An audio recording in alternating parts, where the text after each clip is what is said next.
Yang pertama adalah judulnya How to Become Professional Counselor.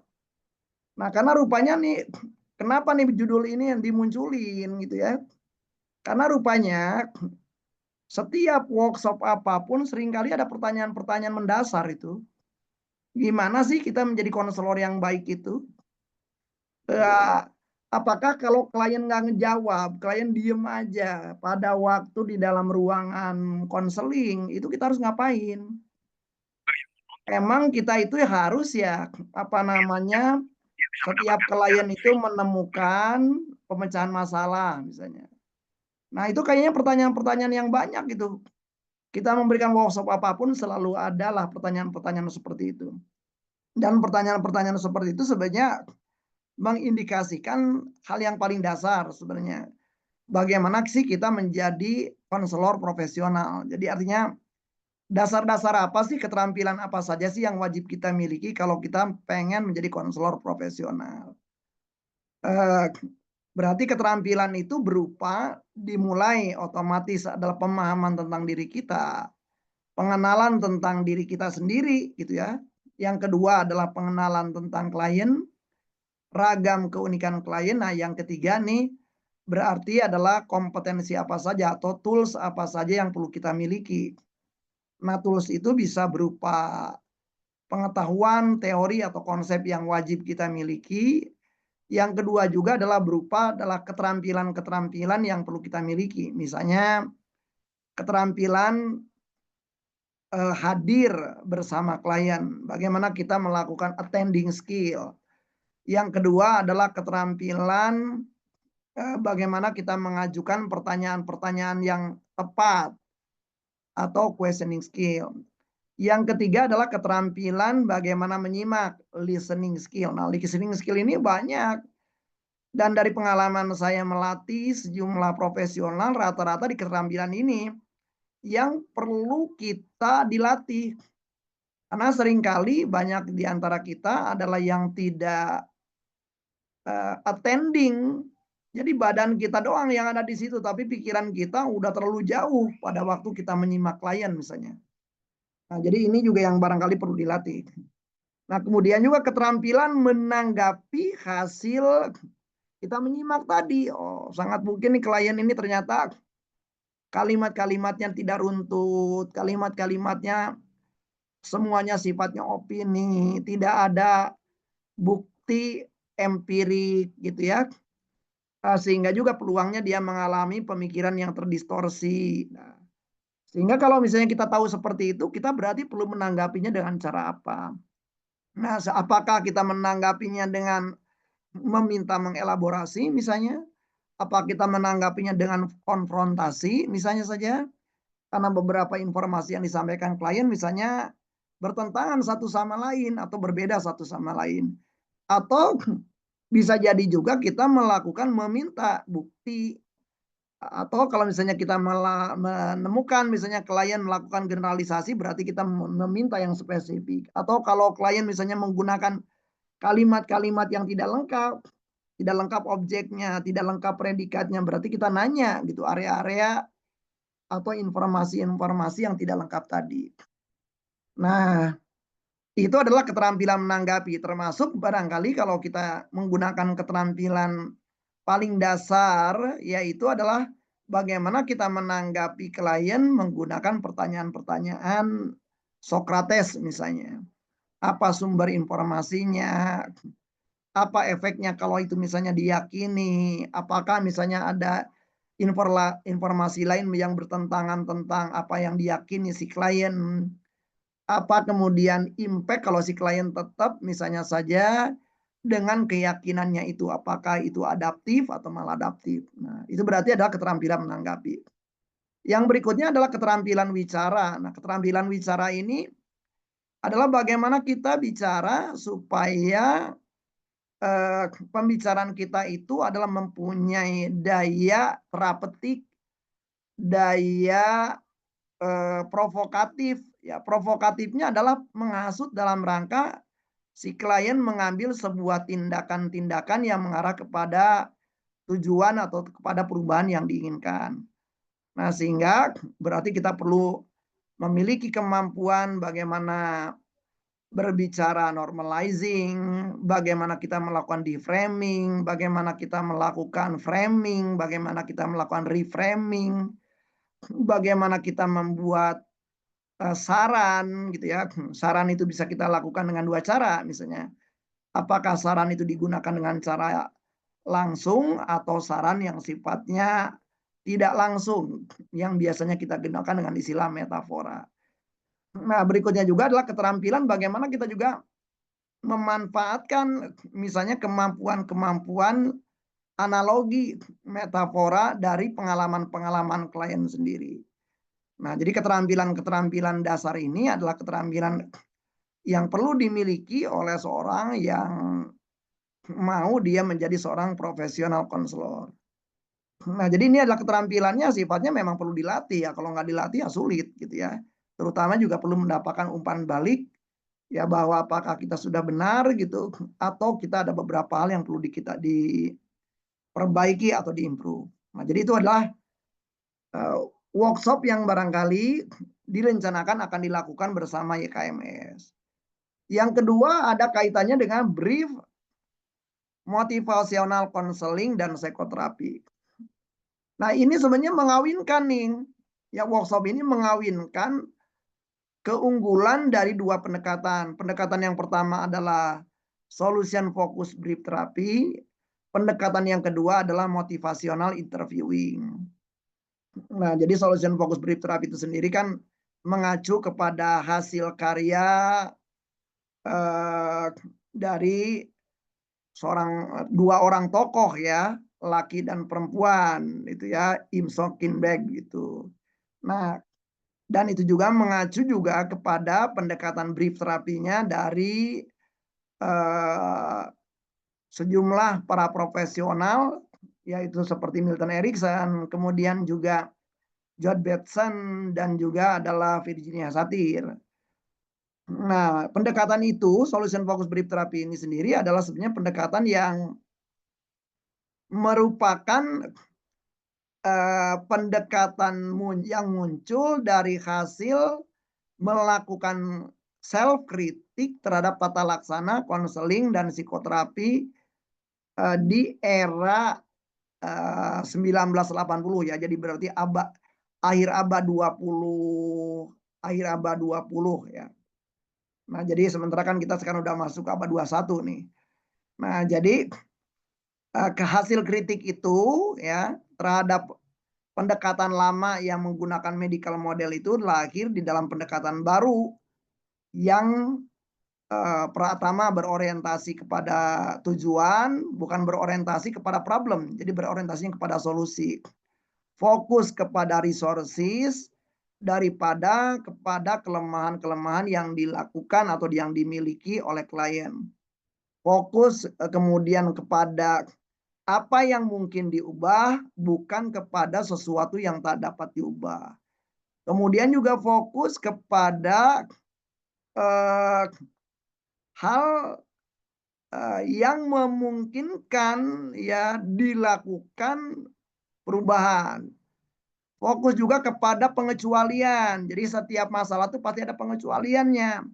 Nah, jadi kalau ada klien yang mengatakan bahwa saya itu tidak akur sama mertua saya, pasti ada pengecualiannya. Ada saat-saat di mana dia akur gitu. Nah, dari pendekatan yang namanya solution focus ini juga adalah kalau toh menggali masa lalu, yang digalinya lebih resources, bukan menggali kelemahan. Sehingga berorientasi kepada resources, berupa pengetahuan, keterampilan, keahlian, pengalaman-pengalaman yang di dalamnya itu sendiri, seluruh resources tadi itu adalah sifatnya adaptif dan bisa menjadi bagian dari solusi. Nah, jadi itu adalah pendekatan solution focus brief therapy. Nah, lalu dikawinkan nih dengan pendekatan motivational interviewing. Nah, tokohnya itu salah satunya adalah Will Miller ya. Nah, di dalam motivation interviewing itu teknik motivation interviewing itu paling banyak dilakukan itu di dalam pendekatan-pendekatan konseling untuk adiksi. Nah, adiksinya macam-macam dari mulai adiksi alkohol, adiksi narkotika, ya sampai ke adiksi-adiksi lain. Nah, umumnya di klien-klien adiksi itu mereka tahu bahwa mereka perlu berubah, tetapi mereka belum berubah-ubah juga. Artinya seakan-akan adalah berarti mereka tahu tapi mereka belum melakukan apa yang mereka tahu. Nah, dari penelitian Miller ya terhadap klien-kliennya itu ada penelitian yang cukup menohok ya teman-teman. Jadi Miller itu melakukan penelitian terhadap klien-klien dengan adiksi alkohol ya. Yang pertama adalah dilihat nih, apakah kalau mereka tidak diapa-apain, tidak ada katakan saja intervensi konselor. Yang kedua ada intervensi berupa ngasih bacaan saja, berupa buku, artikel. Yang ketiga mereka mendapatkan konseling dari seorang konselor. Hasilnya kayak gimana? Nah, itu cukup menohok karena hasilnya ternyata justru perubahan klien banyak berubah lebih pesat kalau uh, tidak dilakukan intervensi gitu. Menohok ya, menohok Miller gitu. Nah, diselidiki lagi nih hasil penelitian ini. Apa yang menyebabkan kenapa konseling itu malah menjadi lebih buruk gitu klien. Nah, ternyata setelah diselidiki, dianalisa gitu ya. Jadi dari penelitian-penelitian itu para konselor itu alih-alih membuat klien itu makin mau melakukan perubahan, malah membuat klien itu makin buruk, makin melakukan tindakan-tindakan buruk. Nah, tema itu berarti klien tidak hanya melakukan yang namanya rejection ya, atau dalam bahasa lainnya adalah klien itu berarti adalah nolak gitu ya, menolak intervensi. Tetapi ada istilah lagi bahwa klien ini yang seperti itu adalah melakukan yang namanya reaktansi. Nah, reaktansi itu apa? Nah, reaktansi itu tadi perilaku klien yang justru melakukan tindakan yang berlawanan dengan arah perubahan. Nah, itu biasa itu kalau misalnya Anda punya anak remaja, ya semakin Anda ceramahi, ya semakin si anak remaja itu makin melakukan tindakan yang justru Anda nggak suka. Nah, itu namanya reaktansi. Nah, reaktansi itu terjadi kenapa? Karena otonomi yang merupakan salah satu kebutuhan dasar klien terganggu. Nah, berarti dari penelitian ini Miller melihat berarti kalau konselor nggak bisa menghargai otonomi klien dan otonomi klien itu terusik, maka alih-alih klien itu berubah ke arah yang lebih baik, klien bisa lebih parah, malah makin buruk. Nah, jadi apa yang menyebabkan mengalami reaktansi itu tadi? Pendekatan konselor. Nah, jadi konselornya itu sendiri adalah yang kemudian terjebak ke dalam 12 roadblock. Nah, 12 roadblock itu sebuah term yang diperkenalkan oleh Thomas Gordon ya di tahun 80-an dalam buku Parent Effectiveness Training itu. Nah, di situ ada 12 pola kita berkomunikasi dengan orang lain yang peluangnya pola komunikasi itu sendiri menunjukkan bahwa orang itu tidak dipandang setara sama kita. Orang itu kemungkinannya terusik harga diri mereka, terusik kenyamanan mereka. Nah, jadi berarti kalau kita berkomunikasi wajib memastikan bahwa komunikasi kita adalah tidak terjebak ke dalam 12 roadblock tadi. Nah, karena itu penting kita mempunyai keterampilan komunikasi yang namanya benar-benar active listening. Nah, jadi balik lagi itu ke Thomas Gordon lagi. Nah, active listening itu salah satunya keterampilan yang perlu dimiliki itu adalah keterampilan yang namanya repressing, reflecting. Kalau repressing itu Anda mampu mengulang kembali pernyataan-pernyataan klien. Kalau reflecting itu adalah Anda memiliki kemampuan untuk memantulkan Ya, jadi memantulkan ulang kepada klien apa yang bisa jadi dia ngomong panjang, apa sih yang tadi dari diomongannya panjang itu yang dia pikirkan, apa sebenarnya emosi yang dia rasakan, apa kemudian juga rencana tindakan dari katakanlah kalimat-kalimat yang panjang. Nah, termasuk juga membuat ikhtisar, membuat summary. Nah, itu adalah keterampilan yang perlu dilatih.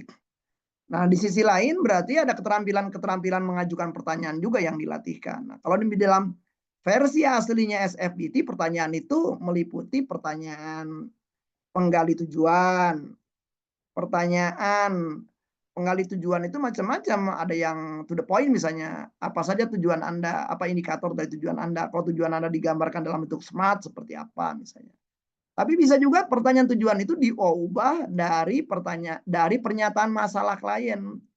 Sehingga di situ akan ada pertanyaan bola kristalnya Milton Erickson, pertanyaan video tape-nya Bill O'Hanlon, pertanyaan kemudian ajaib atau miracle question-nya The Sager misalnya. Nah, itu adalah pertanyaan. Nah, ada juga pertanyaan pengecualian, ada juga pertanyaan berkaitan dengan pertanyaan skala. Nah, ya, jadi itu adalah pertanyaan-pertanyaan yang umum di dalam SFBT. Nah, kemudian juga nanti ditambahkan lagi nih, kita ngelihat keunggulan dari pendekatan motivation interviewing itu ragam pertanyaannya. Ya, termasuk ada pertanyaan misalnya ekstrim, ekstrim kiri, ekstrim kanan gitu. Kemudian ada pertanyaan, pertanyaan Kartesian, yaitu merujuk kepada seorang tokoh filsafat yang namanya René Descartes ya. Anggap aja ada orang yang pengen bercerai, datang ke rumah kita, pengen konseling, maka saya mengajukan pertanyaan Kartesian, misalnya, apa saja yang akan terjadi pada diri Anda bila Anda bercerai? Apa saja yang terjadi pada diri Anda bila Anda tetap dalam pernikahan? Apa saja yang terjadi pada diri Anda, ya, apa saja yang tidak akan terjadi pada diri Anda kalau Anda bercerai, apa saja yang tidak akan terjadi pada diri Anda bila Anda tetap dalam pernikahan. Nah, itu misalnya saja adalah pertanyaan Kartesian. Nah, juga kemudian juga nanti juga ada pertanyaan berkaitan dengan seberapa orang itu berkaitan dengan arah perubahan. Nah, orang itu berubah itu kan perlu ada desire, perlu ada hasrat. Orang untuk berubah perlu ada ability. Apakah orang itu sendiri udah punya ability nggak untuk melakukan perubahan? Punya kemampuan nggak untuk melakukan perubahan? Untuk melakukan perubahan juga orang punya reason, harus ada alasan. Harus ada alasan personal. Kalau perlu alasan yang mempunyai nilai tinggi, bahkan ke spiritual, yang menyebabkan dia pengen, kenapa dia pengen berubah. Nah, kemudian juga perlu ada need, ya, perlu ada kebutuhan dasar, apa yang melandasi supaya dia berubah. Nah, kemudian juga perlu ada juga komitmen untuk melakukan perubahan dan perlu ada juga upaya-upaya nyata untuk melakukan perubahan. Nah, jadi kalau misalnya disingkat, hal yang barusan saya ungkapkan itu dalam bahasa Inggris berarti DARNCT. D, desire, ability, reason, and need. C, komitmen, dan T, take action. Nah, jadi berangkat dari seluruh tools ini, sehingga tadi ya tema orang tuh pada dasarnya pengen berubah tetapi belum melakukan juga, maka tema itu tema ambivalensi. Nah, cukup banyak kita menemukan orang-orang ambivalensi, oh saya pengen kuliah tapi belum juga gitu ya. Saya pengen bikin buku, belum juga. Oh, saya pengen bikin berat badan saya ideal. Wah, udah kapan itu resolusinya setiap tahun begitu, tetapi belum juga. Nah, berarti orang-orang seperti itu berarti adalah dia punya keinginan, tetapi dia belum melakukan keinginan. Nah, keadaan di mana orang punya keinginan, punya tujuan, tetapi belum juga mengeksekusi, namanya keadaan ambivalensi. Nah, jadi dua pendekatan yaitu solution focus brief therapy tadi dikawinkan dengan penuh kesengajaan dengan motivational interviewing, sehingga teman-teman bisa membantu klien ya dalam waktu yang barangkali tidak bersesi-sesi, cukup satu sesi sehingga orang itu mau bergerak menuju ke arah perbaikan.